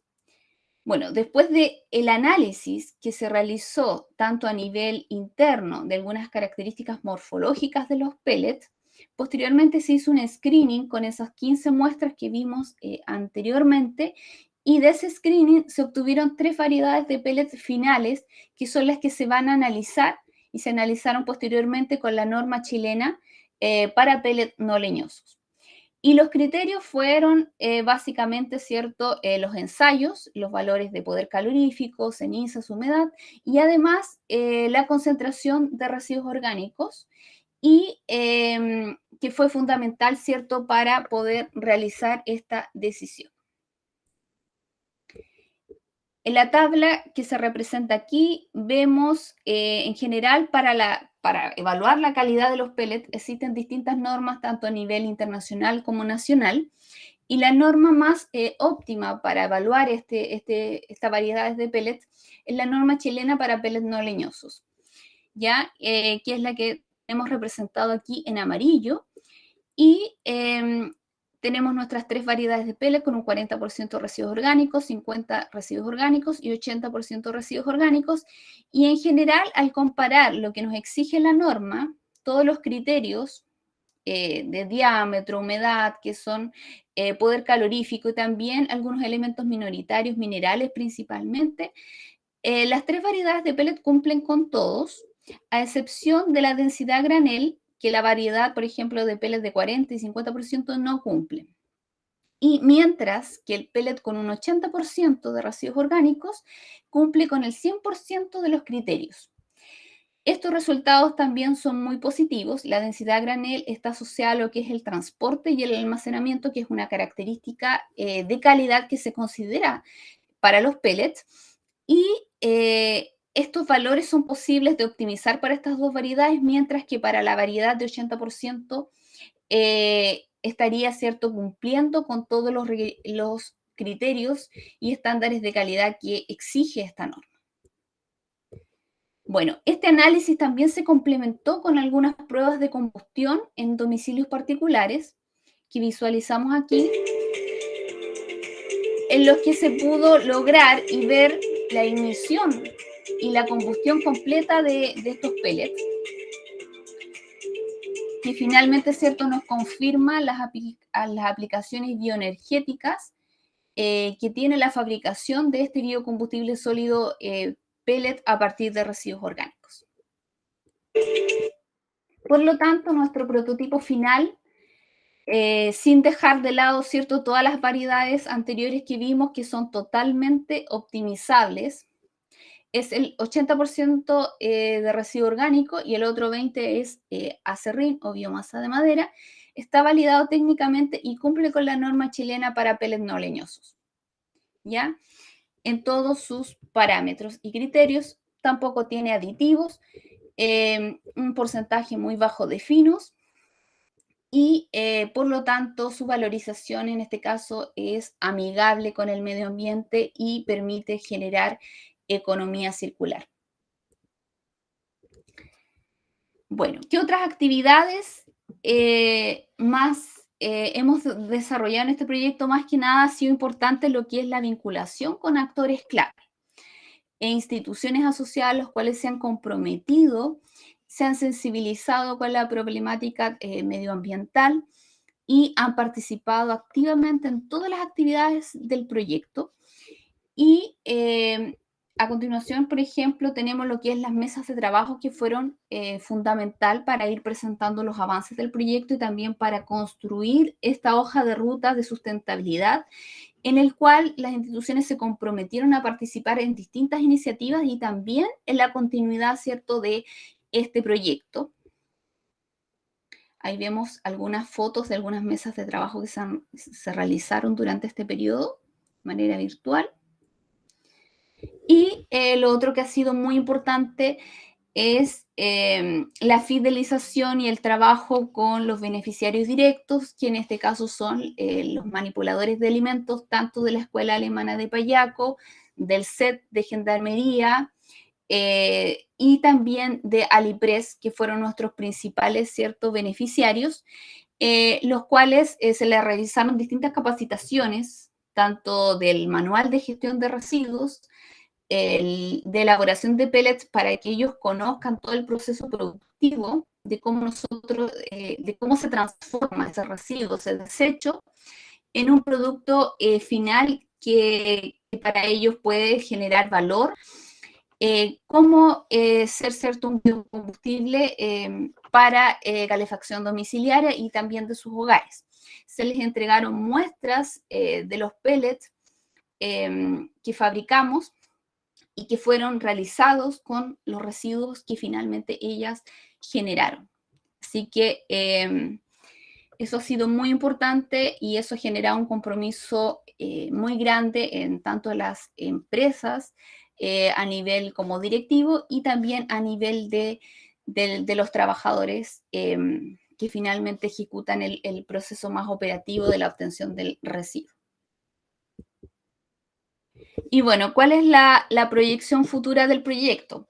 En general, nosotros hemos trabajado en la hoja de ruta, en estas mesas de trabajo, y hemos visualizado esta proyección hacia no solamente considerar lo que son los residuos orgánicos del programa de alimentación escolar, que como ya sabemos son toneladas que se generan y que no tienen valorización energética, sino que también extrapolarlo a otras instituciones en las cuales también se generan residuos orgánicos.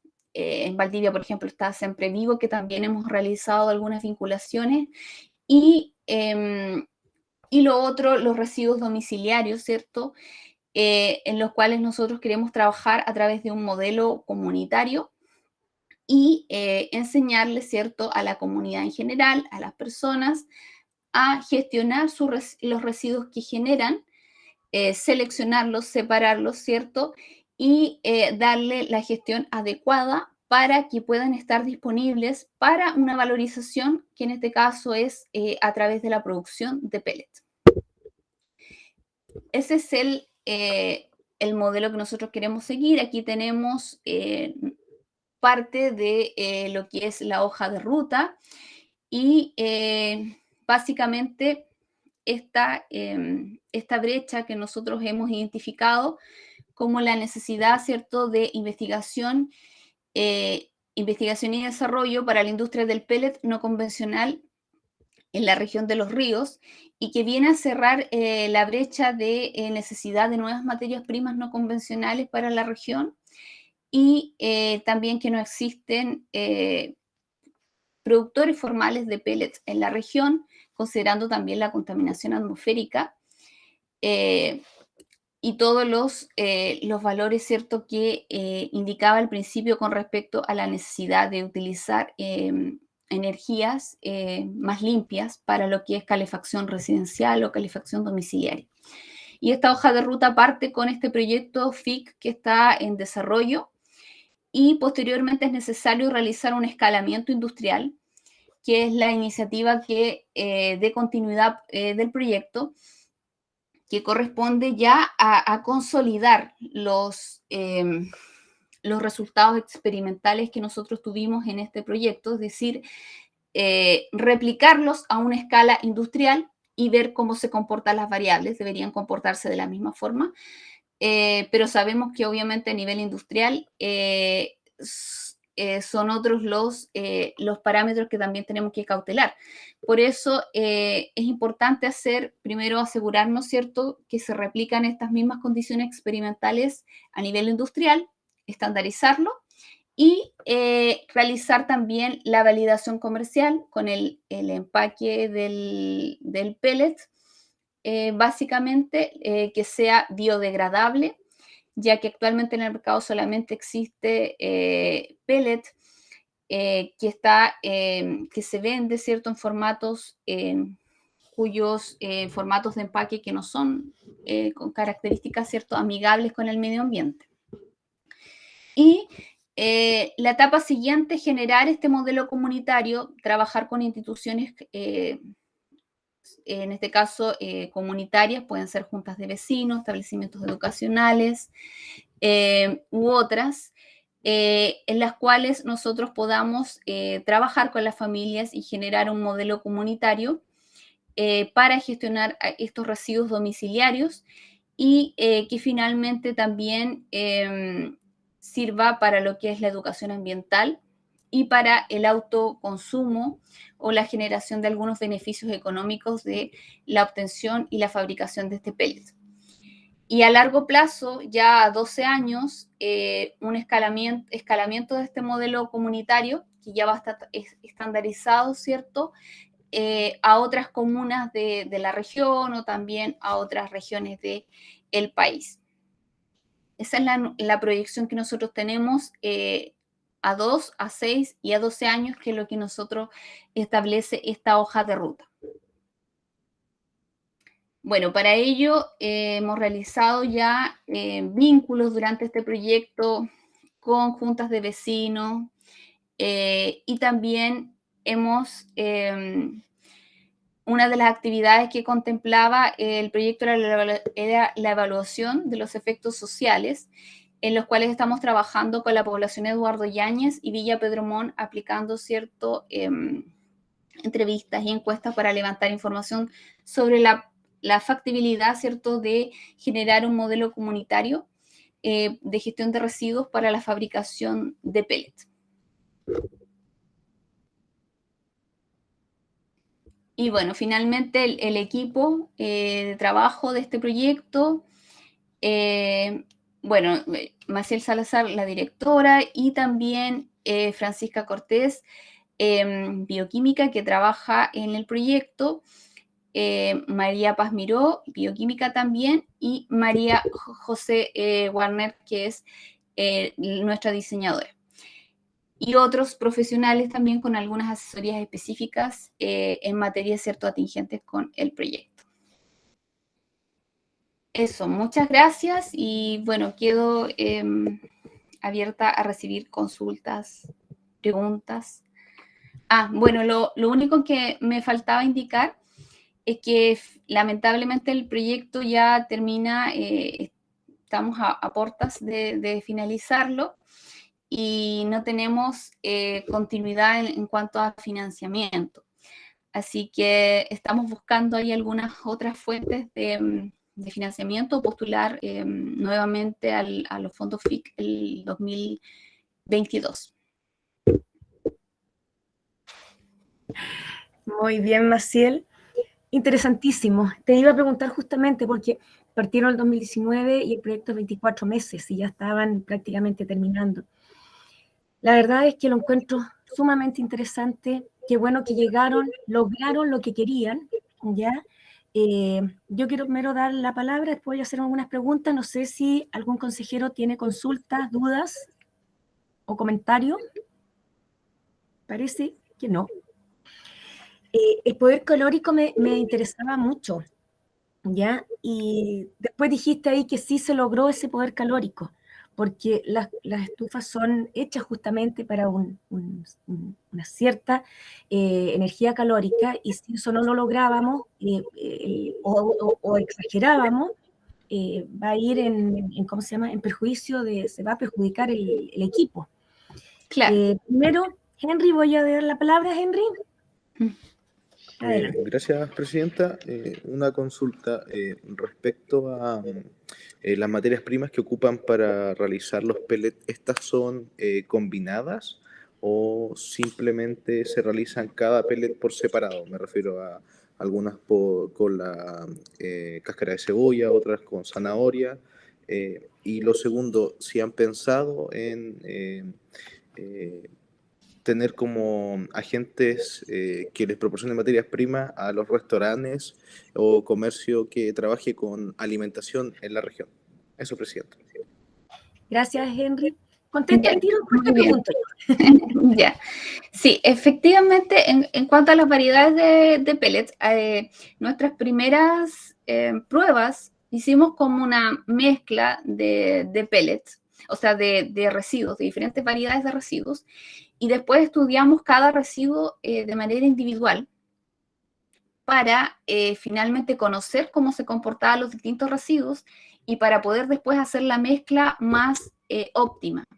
Entonces, los pellets que hoy, en este caso, se representaron, ¿cierto?, y que fueron mostrados, son aquellos que están con proporciones de residuos orgánicos conocidas, ¿ya? Por ejemplo, no sé, 40% papa, 30% zanahoria, ¿ya?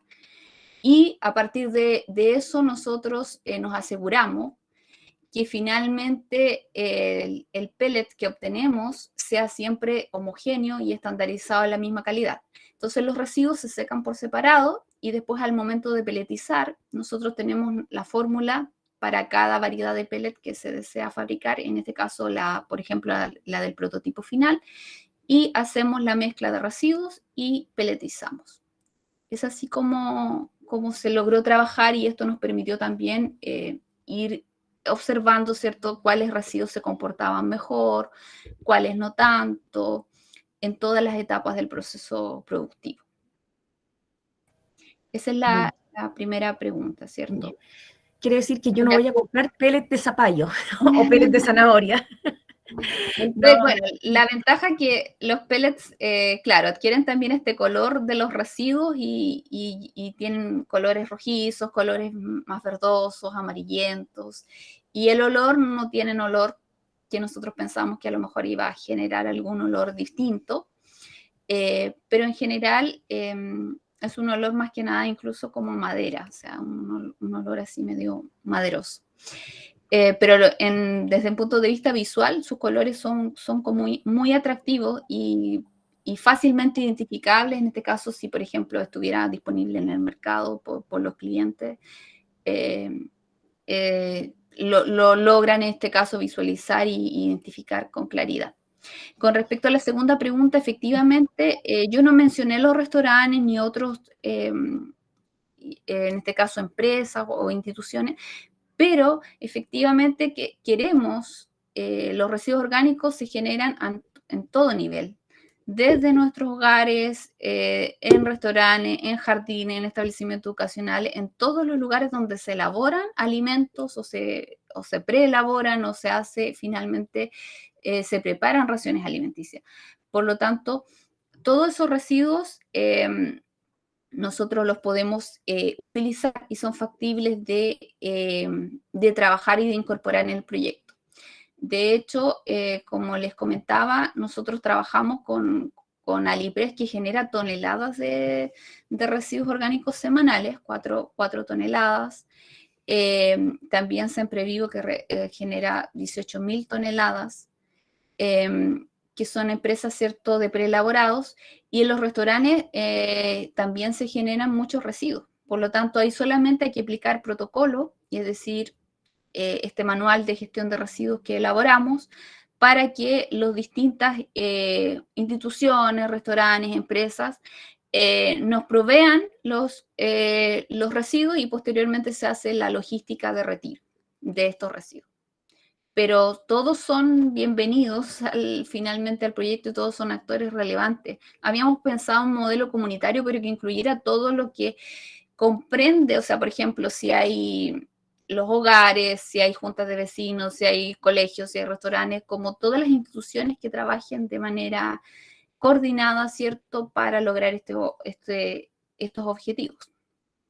Así que Bueno, incluimos a eso todos. se va logrando en el fondo, Maciel, con el tiempo. Ahora tenías que buscar un pequeño grupo para tener las muestras para poder elaborar. Sí. La verdad es que cuando tú hablas de que, si mal no recuerdo, dijiste al principio que 10 toneladas semanales en Valdivia. Sí. Imagínate lo que significa. Entonces, qué bueno si nosotros logramos disminuir esa cantidad. Hay que educar mucho a la población, eso no cabe duda, ¿ya? Ustedes estuvieron con ciertos proveedores que en realidad, sé que detrás de eso hubo toda una educación, no era llegar y decir, oye, quiero las cascaritas. Dos cosas, el hecho de ser que hay que secar estas cáscaras, digamos cáscaras, no sé si está bien dicho, pero Sí. el hecho de tener que secarlos no sube mucho el costo, y además, ¿por qué después tú mostrabas que al vacío? ¿Tiene que ir al vacío la bolsa o es solamente porque estas eran las primeras muestras? O porque si no va al vacío, a lo mejor por el tipo de materia, no sé, estoy preguntando, por el tipo de material, se humedece con mayor facilidad, no sé. Ya. La primera pregunta, si me la puede repetir. Era el secado, si no te encarecía mucho el sí. el costo. Efectivamente, nosotros utilizamos de secado dos escalas en este periodo experimental. Para hacer las pruebas más pequeñas utilizamos un deshidratador, que funciona con el mismo principio de una cámara de secado de madera, y a nivel de mediana escala utilizamos una cámara de secado para madera, ya que finalmente con el principio de humidificación retira la humedad del residuo y sin alterar, ¿cierto?, sus características, y nos permite obtener este residuo que sea de calidad. Nosotros hicimos el costeo, se hizo una evaluación económica que también incorporaba el proyecto, y en general el kilo de pellet desde un punto de vista de producción nos sale 108 pesos. ¿Ya? Y posteriormente se hizo una evaluación económica con un valor de venta de 200 pesos, y finalmente se hizo para los 3 prototipos finales, que es el de 50, 40 y de 80% de residuos orgánicos, y en general tuvieron todos un BAM positivo, ¿ya? Por lo tanto es rentable fabricar este tipo de pellets. Principalmente porque además lo que es la planta, cuando uno instala los equipos, no son caros, a diferencia de otros tipos, de otras industrias, en donde lo que es la maquinaria es una inversión bastante alta. Y lo otro que pensábamos en este proyecto, en el proyecto Continuidad, utilizar no una cámara de secado, sino que un secador rotatorio, que es finalmente el secador como más óptimo para estos tipos de residuos, en donde a través de un tubo, ¿cierto?, que va con aire caliente, hace que finalmente los residuos ingresan con una humedad, pasan por este tubo con aire caliente y terminan secos con la humedad que nosotros requerimos, que igual tienen que tener un porcentaje de humedad que es un 15%. Y esto nos permitiría mucho reducir los costos también, optimizarlos porque finalmente no son altos, y también los tiempos de secado. Así que eso es lo que queremos probar con ese sistema de secado, ya que el rendimiento por hora de ese equipo es mucho mayor que una cámara de secado. La cámara de secado tiene que estar 36 horas. Bastante más. Bastante más. Y lo otro que te preguntaba, ¿por qué al vacío?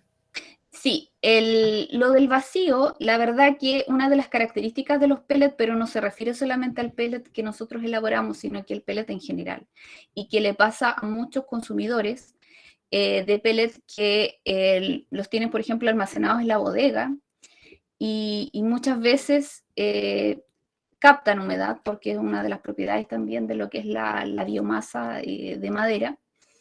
Y sobre todo en invierno, en Valdivia, que la humedad relativa del aire es bastante elevada. Entonces, si no hay condiciones adecuadas de almacenamiento de estos pellets, finalmente captan humedad. Pero eso no son los pellets a partir de residuos orgánicos o los que nosotros elaboramos, sino que son los pellets en general. Es un punto de alguna forma crítico de la industria, mantener la humedad durante la temporada de invierno en condiciones de almacenamiento que sean adecuadas. Entonces nosotros encontramos que al sellarlo al vacío tiene dos beneficios. Uno, me permite conservar la humedad, que es óptima, o sea, si se generó con un 12%, se mantiene durante todo el invierno con la misma humedad, y la humedad está asociada también a la combustión y a la eficiencia de la combustión. Por lo tanto, es muy importante de que los pellets nunca adquieran humedad. Y lo otro que también me permite conservar sus características, porque los pellets no se quiebran al estar al vacío y además tienen menos espacio. Ya ocupan desde un punto de vista de bodegaje, es más fácil apilarlos y generan menos espacio en lo que es bodega, tanto pensando en una planta como también en una planta de producción de pellets, cuyas bodegas deberían ser más pequeñas con un sistema de esas características, y también pensando en el cliente final que tiene que almacenarlo, ¿cierto?, en su casa. Sí, no, indudable, el volumen influye, menos volumen, y como dices tú, uno no va a comprar 3 bolsas de pellet para la semana, sino que uno normalmente compra, y en las casas no siempre está dentro de la casa, normalmente uno lo deja fuera de la bodega. Así es. Entonces, claro que la humedad afecta, y la humedad, obvio, produce agua dentro de la combustión y te echa a perder el equipo, ¿ya? Claro, y es menos eficiente la combustión, finalmente, Sí. el proceso. O sea, Es como la leña. claro, Es lo así mismo es. que la leña, sí. Así es que, Entonces, Maciel, es muy bueno buenísimo el proyecto. Yo de verdad quedé muy, muy contenta con este proyecto. Recuerdo cuando se le adjudicaron los recursos, uno decía, pucha, a ver, estaba como ansiosa a ver si realmente se iba a lograr, si se podía o no, porque todo lo que sea eliminar basura, de que cada día llegue menos basura a los vertederos, si eso es lo que tenemos que apostar. Entonces, querían que esto esté dando resultados, que ya se vio que sí funciona, y ahora, bueno, ver la posibilidad de la segunda patita, porque ya llegamos a una etapa y lo importante es seguir avanzando y no quedar hasta ahí, porque si no, al final, si no seguimos, puede invertir para nada. Sí, así también lo pienso yo. Así que, y haber hecho un tremendo trabajo para nada. Así que, si no tengo más consulta, daríamos por terminado el punto. Agradecerte, Maciel, felicitar a todo tu equipo que está detrás de este proyecto, que la verdad es que excelente proyecto. Me dejaste muy motivada con esto, porque de verdad lo que significa, me asustó cuando dijiste 10 toneladas semanales de este tipo de desechos. Imagínate todo lo que puedes ir reduciendo. Estás hablando de Valdivia. Imagínate. Sí, solamente el programa de alimentación escolar. O sea, ¿sí? Ahí queda excluido lo que se genera en los hogares, en los restaurantes, en ferias, en jardines infantiles, o sea, en todos los lugares de Valdivia. Tenemos harto donde buscar materia prima. Así es, sí, no, materia prima y mucha. Sí. Por lo tanto, Maciel, nuevamente agradecerte. Y gracias igual. Nos volveremos a ver. Muchísimas gracias. Chao, Muchas chao. gracias. Chao. Igual por la invitación y por visibilizar el proyecto. Así que muy bien. Muchas gracias por todo. Que estén gracias todos. A ti. También, que esté muy bien. Chao, chao. Chao, chao. Henry, no veo conectada a Lorena Aguilera. No sé si va a venir otra persona a exponer en el siguiente punto, ¿sabes tú? Porque la verdad es que estoy viéndonos nosotros nomás conectados, ¿cierto? Así es, presidenta, no se encuentra conectada. Voy a hacer las consultas. Ya, por favor. Así tenemos 5 minutitos.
Henry.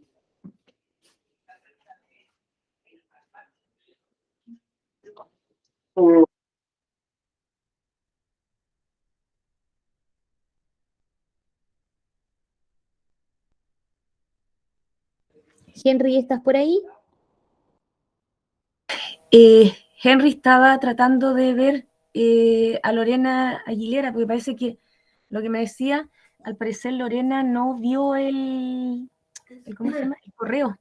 Así que Consejera, lo que pasa es que yo ayer hice la convocatoria, pero no venía el correo de Lorena en el listado que a mí me entregaron. Entonces, no sé si llamé a don Iván recién para pedirle algún teléfono, pero aún no me responde.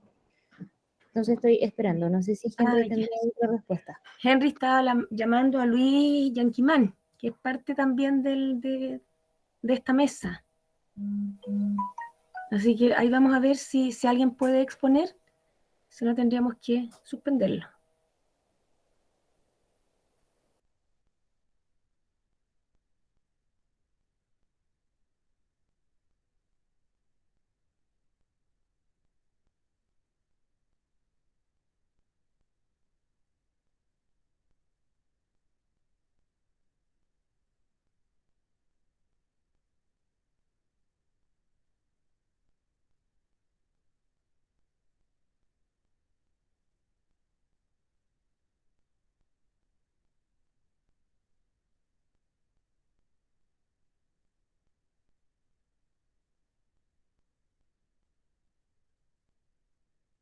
Presidenta.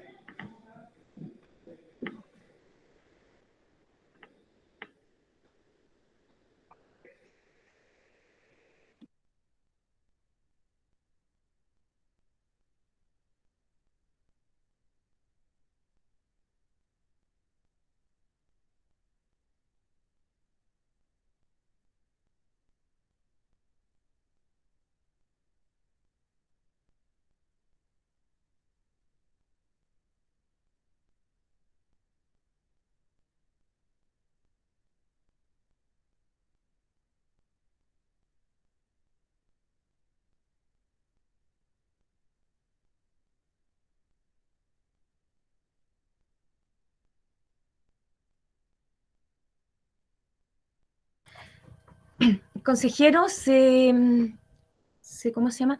Se comunicaron con integrantes de la mesa, pero lamentablemente a Lorena, quien es la presidenta, no recibió el correo ella y prefieren exponer en otra oportunidad. Así que este punto lo vamos a sacar de la tabla para, como digo, una próxima oportunidad y nos quedaría puntos varios de la tabla. Sí, solamente varios.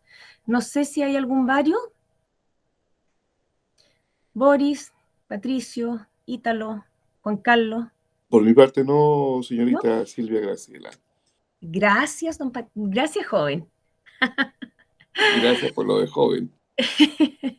Ya, entonces, daríamos por terminada la reunión de fomento productivo por el día de hoy. Muchas gracias por la participación. Y Henry, importante que veamos en régimen interno el tema de ¿cómo se dice? La coincidencia. El cruce de los puntos de tabla. Sí. El matching. Sí, oye, ojalá pensé que había llegado Antonio Bodanovich, pero no es Antonio Bodanovich.